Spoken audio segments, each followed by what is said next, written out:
Welcome to Chapter 5, Module 2, Revenue at the Protocol Level. My name is Zachary Jones. I'm part of the Delaware Blockchain Club. You can find me on Slack at ZCJ or on Twitter at ZJonesy. In this module, you're going to learn about block rewards, transaction fees, and mining pools. First, block rewards, the incentive to mine. A little bit of review from last module.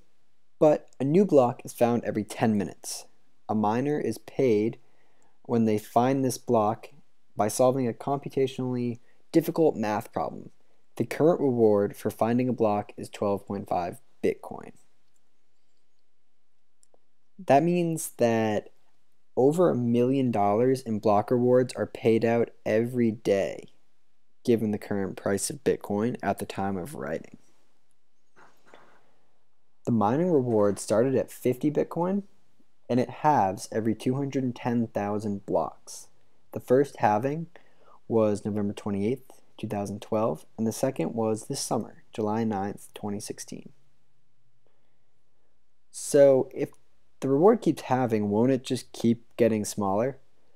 Yes, the amount paid in Bitcoin will keep getting smaller, but the price of Bitcoin to dollars could increase, keeping the value of each reward high in the future and for years to come. Transaction fees. So, Bitcoin is not free, although some people may think it is, or they may have heard that Bitcoin is free. It's not, but it's very, very cheap, especially compared to what already exists out there. On a normal credit card transaction fee will probably be about 3%. So you're not seeing that when you're swiping your card at a local merchant, but if you're paying $20, your local merchant might be only getting $19.40 of that. Bitcoin transaction fees are pennies, so less than 10 cents typically. One thing that is nice about Bitcoin transaction fees is that they're based on the amount of data in the transaction, not the amount of money being transferred. That means that fees stay small even when you're transferring thousands of dollars. But blocks have a maximum size and they're filling up quickly, so only a certain number of transactions can fit in each block. And sometimes there become more transactions than will fit in a given 10-minute span, and thus we need to prioritize. Here's a little graph. You can see the steady rise of the average block size. So the blocks are filling up, and as there are more and more transactions happening on the network. So what do we do when the blocks are filling up?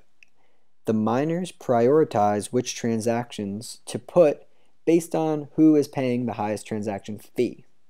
So they're going to vary. Transaction fees will vary depending on the urgency of how quickly you want your transaction to be placed in a block and confirmed. Miners will use transactions with the highest dollars per byte of data first, essentially. The last thing on fees, miners are making money on the fees. You don't have to pay a fee or a high fee, but your transaction might just take a while to make it into a block, because miners don't have much incentive to use it because they won't be getting paid to put it in there. Eventually it will get in, but maybe not quickly. Lastly, we're going to talk about mining pools. Why join a mining pool? Miners join mining pools to normalize their returns.